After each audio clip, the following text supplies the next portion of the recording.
Hi hello അസ്സാം വലൈക്കും. എല്ലാവർക്കും ഹനാസ് കിച്ചണിലേക്ക് സ്വാഗതം. ഇന്നിതാ ഒരു സ്വീറ്റ് ആയിട്ടുള്ള ഒരു സ്നാക്കായാലോ. നേന്ത്രപ്പഴം കൊണ്ടാണ് ഇതുണ്ടാക്കിയ, നല്ല പഴുത്ത ഒരു നേന്ത്രപ്പഴം കൊണ്ട്. അപ്പോൾ നമ്മൾ ഉന്നക്കായി ഒക്കെ ഉണ്ടാക്കിയിട്ടുണ്ട്. അപ്പോൾ ഇന്ന് ഒരു നല്ല ക്രിസ്പിയും നല്ല ഉള്ളിലൊക്കെ നല്ല സോഫ്റ്റും ആയിട്ടുള്ള ഒരു സ്നാക്കാണ്. അപ്പോൾ എങ്ങനെ ഉണ്ടാക്കുന്നതെന്ന് നോക്കാം. വീഡിയോയിലേക്ക് കടക്കാം. നമ്മുടെ സ്നാക്ക് ഉണ്ടാക്കുന്നത് നല്ല പഴുത്ത നേന്ത്രപ്പഴം കൊണ്ടാണ്, തൊലി കറുത്ത നേന്ത്രപ്പഴം തന്നെയാണ്. അപ്പോൾ ഇങ്ങനത്തെ പഴം കൊണ്ട് ഉണ്ടാക്കുമ്പോഴാണ് ഇതിന് നല്ല കറക്റ്റായിട്ടുള്ള ആ ഒരു ടേസ്റ്റ് വരുന്നത്. അപ്പോൾ നമ്മളത് ചെറുതായി കട്ട് ചെയ്ത് റെഡിയാക്കിയിട്ടുണ്ട്. ഇനി ഒരു പാനിലേക്ക് 1 ടേബിൾ സ്പൂൺ നെയ്യ് ചേർത്ത് കൊടുത്തു. ഇനി നമ്മൾ കട്ട് ചെയ്ത് വെച്ച നേന്ത്രപ്പഴം ഇതിലേക്കിട്ട് നന്നായിട്ടൊന്ന് വഴറ്റിയെടുക്കാം. ഇതുപോലെ നല്ല പഴുത്ത പഴം കൊണ്ട് ഒരുപാട് സ്നാക്ക് ഉണ്ടാക്കാൻ പറ്റും. അപ്പോൾ ചാനലിൽ ഒരുപാട് സ്നാക്ക് ഇതുപോലെ ഉണ്ടാക്കിയിട്ടുണ്ട്. അപ്പോൾ ആദ്യമായിട്ട് കാണുന്ന ആരെങ്കിലും കൂട്ടുകാരുണ്ടെങ്കിൽ ഒന്ന് സബ്സ്ക്രൈബ് ചെയ്ത് സപ്പോർട്ട് ചെയ്യണേ. അപ്പോൾ നമുക്ക് ഈ ഒരു പഴം നന്നായി വഴറ്റി ഒന്ന് വെക്കാം. അപ്പോൾ ഇത് പകുതിയോളം വഴറ്റി വെച്ചിട്ടുണ്ട്. ഇനി നമുക്കിതിലേക്ക് കുറച്ച് പഞ്ചസാര ചേർത്ത് കൊടുക്കാം. അപ്പോൾ 4 ടേബിൾ സ്പൂണാണ് ഞാൻ പഞ്ചസാര ചേർത്തിട്ടുള്ളത്. അപ്പോൾ നിങ്ങളുടെ മധുരത്തിനനുസരിച്ച് പഞ്ചസാര ഇട്ട് നന്നായിട്ട് ഒന്നുകൂടെ ഒന്ന് ഇളക്കിയെടുക്കാം. പഞ്ചസാരയൊക്കെ മെൽറ്റായിട്ടുണ്ട്. പിന്നെ നമ്മുടെ പഴവും നന്നായിട്ട് ഉടഞ്ഞിട്ടുണ്ട്. ഈ ഒരു സമയത്ത് നമുക്ക് ഇതിലേക്ക് കുറച്ച് തേങ്ങ ചേർത്ത് കൊടുക്കാം. 1/2 കപ്പ് തേങ്ങ ഇട്ടിട്ടുണ്ട്. ഇനി ഇത് നന്നായി ഒന്ന് മിക്സ് ആക്കിയെടുക്കാം. ഈ ഒരു സ്നാക്കിൻ്റെ പ്രത്യേകത എന്താണെന്ന് വെച്ചാൽ നമ്മൾ എടുത്ത് വെക്കും തോറും പുറമേക്ക് നല്ല ക്രിസ്പിയും ഉള്ളിൽ നല്ല സോഫ്റ്റും ആയിട്ടുണ്ടാവും. ആ ഒരു ടൈപ്പിലാണ് നമുക്കിത് ഉണ്ടാക്കാൻ പറ്റുന്നത്. നല്ല ടേസ്റ്റ് ഉണ്ട്. അപ്പോൾ ഇതെല്ലാവരും ഒന്ന് ട്രൈ ചെയ്ത് നോക്കാം. അപ്പോൾ തേങ്ങയും ഇട്ട് നന്നായി മിക്സാക്കിയ ശേഷം ഇതിലേക്ക് 1 ടീസ്പൂൺ ഏലക്കപ്പൊടിയാണ് ചേർത്ത് കൊടുക്കുന്നത്. ഇനി നമുക്ക് ഇതൊന്നും കൂടെ മിക്സാക്കി എടുക്കാം. അപ്പോൾ ഇത് നല്ല പഴുത്ത പഴം കൊണ്ട് ഉണ്ടാക്കുന്നത് കൊണ്ട് തന്നെ ഇത് നല്ലൊരു ലൂസിലാണുള്ളത്. ഇത് നല്ല ഉടഞ്ഞിട്ടുമുണ്ട്. അപ്പോൾ ഈ ഒരു സമയത്ത് നമ്മൾക്ക് ഇതിലേക്ക് കുറച്ച് റവയാണ് ചേർത്ത് കൊടുക്കാനുള്ളത്. 1 കപ്പ് റവ ഇട്ട് കൊടുക്കുന്നുണ്ട്.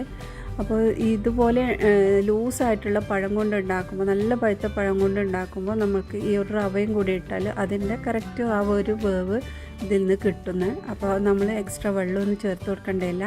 അല്ലെങ്കിൽ ഹാർഡായിട്ട് അധികം പഴുക്കാത്ത പഴമാണെങ്കിൽ ഇതുപോലെ വാട്ടർ കണ്ടൻറ്റ് കുറവായിരിക്കും. അപ്പോൾ നമുക്ക് ഇതിൻ്റെ ആ ഒരു കറക്റ്റ് ഒരു സ്ട്രക്ചർ കിട്ടില്ല.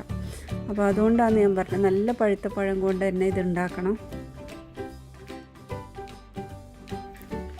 റവ ഇട്ട് നന്നായി മിക്സാക്കിയ ശേഷം ഞാൻ ഇതിലേക്ക് കുറച്ചും കൂടെ നെയ്യ് ചേർത്ത് കൊടുക്കുന്നുണ്ട്. 1 ടീസ്പൂൺ നെയ്യ് ചേർത്തിട്ട് ഒന്നും കൂടെ ഇളക്കിയെടുക്കുന്നുണ്ട്. അപ്പോൾ ഈ ഒരു സമയത്ത് ചേർക്കുമ്പോൾ നല്ലൊരു സ്മെല്ല് കിട്ടും. നിർബന്ധമില്ല, പക്ഷേ ഇത് നല്ലൊരു സ്മെല്ലും കൂടെ കിട്ടാൻ വേണ്ടിയിട്ടാണ് അങ്ങനെ ചേർത്ത്. ഇനി എല്ലാവരും മിക്സാക്കിയിട്ട് നമുക്ക് ഫ്ലെയിം ഓഫാക്കാം. ഇനി നമുക്കിത് വേറെ വലിയൊരു പാത്രത്തിലോട്ട് മാറ്റി കൊടുക്കാം. ഇനി നമ്മളിത് നന്നായിട്ടൊന്ന് മിക്സാക്കി നല്ല കുഴച്ചെടുക്കണം. അപ്പോൾ ഇത് ചെറിയ ചൂടുണ്ട്.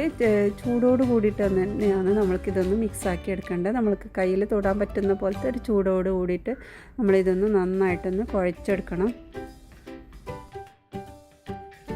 നന്നായി കുഴച്ചെടുക്കുക. അപ്പോൾ നമ്മുടെ കൈ കൊണ്ട് തൊടാൻ പറ്റുന്ന ചൂടിലാണ് നമുക്കിത് വേണ്ടത്. ഒരുപാട് ചൂട് വേണമെന്നില്ല, ചെറിയൊരു ചൂടുണ്ടായാൽ മതി. അപ്പോൾ നന്നായി കുഴച്ചെടുത്തിട്ട് നമുക്കിതൊരു ബോൾസാക്കി എടുക്കാം. അപ്പോൾ നല്ല ലൂസിലാണ് ഇപ്പോൾ ഉള്ളത്.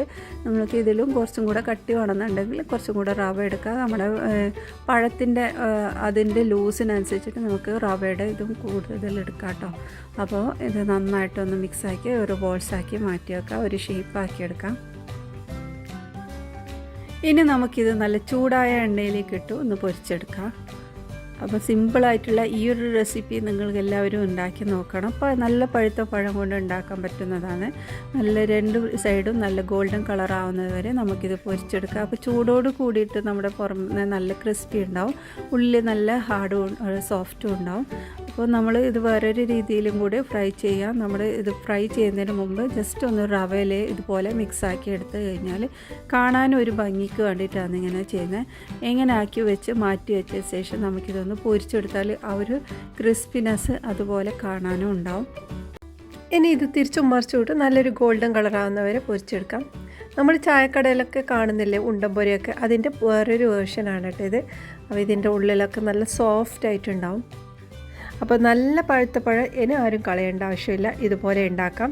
നല്ല ഈസിയാണ് ഉണ്ടാക്കാനും, കുറഞ്ഞ ഇൻഗ്രീഡിയൻറ്റ് മതി നമുക്കിത് ഉണ്ടാക്കാൻ. അപ്പോൾ ഇന്നത്തെ വീഡിയോ ഇഷ്ടമായിട്ടുണ്ടെങ്കിൽ സപ്പോർട്ട് ചെയ്യണേ. ഇനി അടുത്ത നല്ല റെസിപ്പിയുമായി വീണ്ടും വരാം. ബായ്.